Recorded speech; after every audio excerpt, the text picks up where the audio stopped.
حضرت عیسیٰ علیہ السلام ایک ایسے پہاڑ سے گزرے جو بالکل سفید تھا اور حیرت انگیز خوبصورت پہاڑ تھا. اس کے چاروں طرف پھرے. تعجب ہوا. اللہ پاک نے وحی بھیجی، اے عیسیٰ اس سے بھی بڑی عجیب چیز نہ دکھائیں آپ کو؟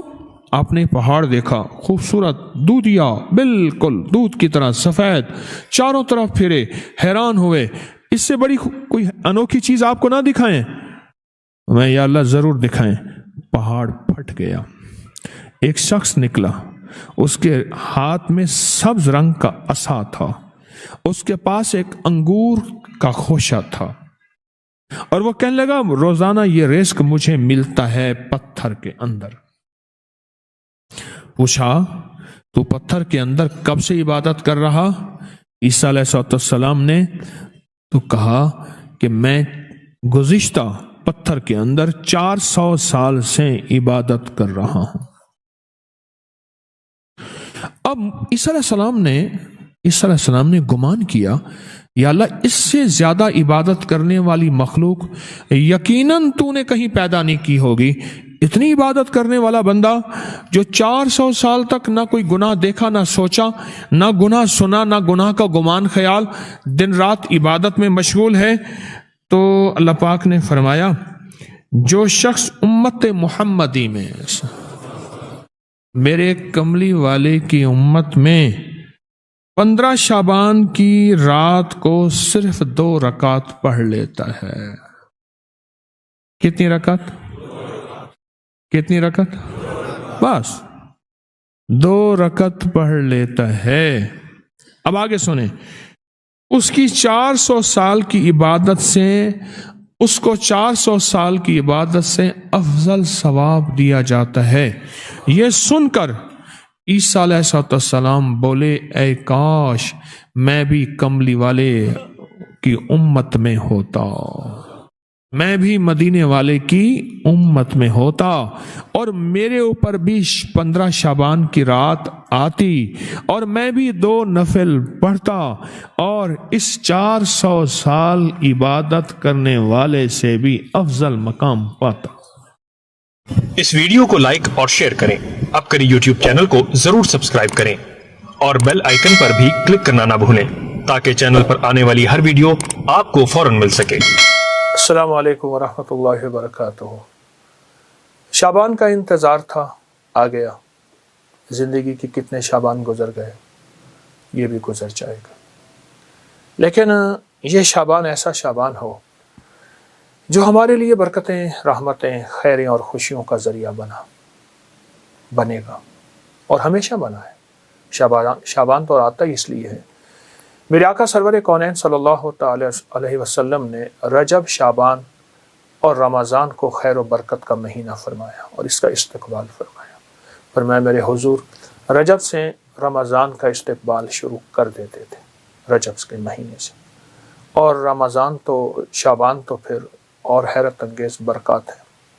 آئے میں آپ کو کچھ چیزیں عرض کرتا ہوں کہ ہم شعبان کے مہینے کی برکتوں میں کیسے اپنا حصہ ملائیں اور اس کی خیریں کیسے لوٹیں اور اس کی بہاریں کیسے اپنے قریب تر کریں. 3 چیزیں فیصلہ کر لیں. شعبان میں نفلی روزے اس لیے رکھے جاتے ہیں تاکہ رمضان میں روزے رکھنے کی استعداد پیدا ہو جائے. ایک تو آپ شعبان کے نفلی روزے رکھیں جو کہ احادیث میں آئے ہیں، روایات میں بھی آئے ہیں اور کتابوں میں بھی موجود ہے. لیکن جتنے بھی آپ نفلی روزے رکھ سکتے ہیں رکھیں. صرف صبح شام ایک کام ضرور کر لیجئے، اس کام سے آپ کو بہت فائدہ ہوگا. صبح جب سحری کے لیے آپ اٹھیں تو سحری کریں اور سحری کے ہر لقمے کے ساتھ یا واجدو پڑھیں. ہر لقمہ نور، سرور، راحت، رحمت، برکت، عطا اور شفا. یا واجدو، یا واجدو، یا واجدو. ایک ہے لقمے کے ساتھ یا واجدو، ایک ہے کہ لقمہ چباتے ہوئے جب تک کہ وہ لقمہ ختم نہ ہو یا واجدو پڑھتے جائیں. اس کی حیرت انگیز برکتیں، خیریں اور رحمتیں آپ محسوس کریں گے. اور یا واجدو کے بارے میں یہاں تک آتا ہے کہ جو یہ روزے کے درمیان پڑھتا ہے، اور روزے کا کھانا سحری ہو یا افطاری. اور سحری کے وقت چونکہ اللہ کی محبت اور کرم بہت عروج پہ ہوتا ہے تو اس کی نسلوں میں برکتوں کے دروازے کھلتے ہیں اور اس کی نسلوں میں خیروں کے دروازے کھلتے ہیں اور اس کی نسلیں تمنگری پاتی ہیں. دوسرا، جب افطار کا وقت ہو تو افطار کے وقت میں آپ صرف اور صرف 11 بار آیت الکرسی ضرور پڑھ لیجیے. ہم نے آج تک آیت الکرسی کو حفاظت کا عمل سمجھا ہے، میں اس کا انکار نہیں کر رہا. اصل یہ اسم اعظم ہے اور محدثین نے لکھا ہے کہ بعض فرماتے ہیں الحی القیوم اسم اعظم ہے، اللہ لا الہ الا هو الحی القیوم. اور بعض محدثین کے مشاہدات تجربات ہیں کہ آیت الکرسی کی آخری آیت وَهُوَ الْعَلِيُّ الْعَظِيمُ العلیُّ العظیم یہ اسم اعظم ہے. صرف 11 بار آیت الکرسی پڑھ لیجیے، جو مراد ہو، جو مشکل ہو، جو ناکامی ہو. حتیٰ کہ آپ کسی 11 مرادوں کا آپس میں تذکرہ کر لیں، تصور کر لیں، کوئی 11 مرادوں کا اللہ کے خزانوں سے منوا لیں، اس کو ذہن میں رکھ لیں. حتیٰ کہ یہاں تک کہ 11 نسلوں تک اس کی برکتیں چلتی ہیں، کیونکہ افطار کا وقت ویسے بھی قبولیت کا وقت ہے، محبوبیت کا وقت ہے، مقبولیت کا وقت ہے اور اس کی عطا اور شفقت کا وقت ہے. تو اس کی بہت برکتیں اور اس کی بہت خیریں چلتی ہیں. ایک تو یہ عمل آپ کی خدمت میں ہے. دوسرا، 15 شعبان جس کے بارے میں مستند روایات میں کہ فرمایا تقدیروں کے فیصلے ہوتے ہیں، زندگیوں کے فیصلے ہوتے ہیں، رزق کے فیصلے ہوتے ہیں، عطا کے فیصلے ہوتے ہیں. کس کے بارے میں اللہ کی صفت قابض کہ اس کا رزق چھین لو، اس کی روح چھین لو، قبض کر لو. اور کس کے بارے میں میرے رب کی صفت باسط وسیع کر دو اور وسیع کر دو. اور اللہ کی صفت واسع رزق وسیع کر دو، صحت وسیع کر دو، عزت کے تاج پہنا دو. تو 15 شعبان میں ایک مستند اور مسنون عمل ہے، وہ ہے صلاۃ التسبیح کا. اس کو بہت زیادہ توجہ دیں. اگر ایک دفعہ پڑھ لیں صلاۃ التسبیح، پر پڑھیں ایسی کہ ہر رکن میں آپ نے جو تیسرا کلمہ پڑھنا ہے سبحان اللہ، ایک ہے دیکھیے، ایک ہے سبحان اللہ الحمدللہ ولا الہ الا اللہ واللہ اکبر ولا حول ولا قوت الا باللہ العلی العظیم، ٹھیک ہے.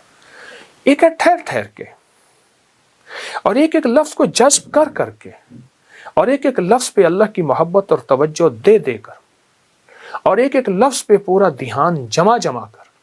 سبحان اللہ الحمدللہ ولا الہ الا اللہ واللہ اکبر.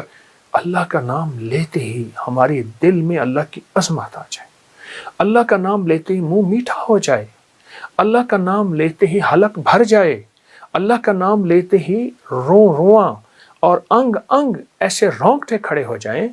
اس عظمت کے ساتھ ایک بار صلاۃ و تسبیح شب برات میں پڑھ کے دیکھیں، کیونکہ برات کے معنی ہے نجات، گناہوں سے نجات، آگ سے نجات، مصیبتوں سے نجات، مشکلوں سے نجات، ناکامیوں، قرضوں، بیماریوں، بندشوں، جادو، تکلیفوں سے نجات. اللہ اکبر، عجب عمل ہے.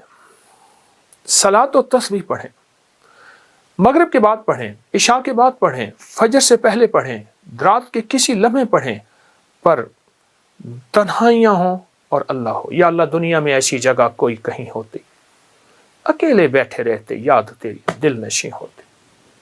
ایسا کوئی لمحہ اور ایسی کوئی ساتھ اور ایسی کوئی گھڑی اور ایسی کوئی کیفیت ہو، اور انشاءاللہ آپ جو حاجت مانگے، جو مشکل، جو پریشانی، جو الجھن اور جس ناکامی سے نجات مانگے، اللہ غیب سے عطا فرماتے ہیں. بہت طاقتور عمل ہے، بہت باکمال عمل ہے اور بہت حیرت انگیز عمل ہے. امید ہے کہ آپ اس پہ توجہ کریں گے. اور پھر صرف یہ نہیں، پھر اس کے بعد دعا کو وقت دیں، دعا کو وقت دیں. میں لفظ دیکھیے، ہم ایک تو دعائیں پہلے مانگتے نہیں، پڑھتے ہیں. دعا پڑھنے کا عمل نہیں. میں دعا پڑھ رہا ہوں ربنا آتنا فی الدنیا حسنۃ وفی الآخرۃ حسنۃ، یہ پڑھ رہا ہوں.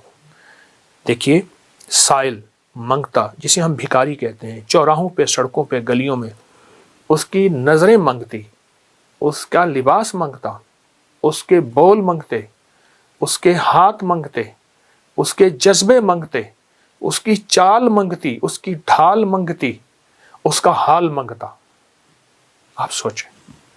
تو اس کے بعد پھر اللہ سے دعا مانگے اور دعا کو وقت دیں اور دعا کے لیے وقت نکالیں.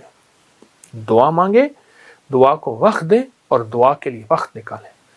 اب صلاۃ و تسبیح کے بعد ایک عمل آپ نے کرنا ہے. 11 بار ربنا آتنا فی الدنیا حسنۃ وفی الآخرۃ حسنۃ وقنا عذاب النار. 11 بار استغفر اللہ الذی لا الہ الا هو الحی القیوم واتوب الیہ. اور 11 بار آپ نے تیسرا کلمہ پڑھنا ہے سبحان اللہ والحمد للہ ولا الہ الا اللہ واللہ اکبر ولا حول ولا قوت الا باللہ العلی العظیم. یہ 11 دفعہ عمل کرنا ہے اور 11 دفعہ عمل کر کے پھر دعا مانگنی ہے اور دعا کے بعد پھر 11 دفعہ پڑھنا ہے. پھر اس کی قبولیت دیکھیں، مسائل کا حل، مشکلات کا حل. جو من میں مراد رکھیں گے، جو من میں مراد رکھیں گے، جو من میں مراد رکھیں گے انشاءاللہ پوری ہوگی. یہ بہت طاقتور عمل میں آپ کو شعبان کے مہینے کی عظمتوں اور برکتوں کے ساتھ دے رہا ہوں. ضرور کیجئے. حیرت انگیز برکت اور حیرت انگیز اس کی برکات اور کمالات، اور یہ میرا نہیں، صدیوں سے آزمودہ ہے.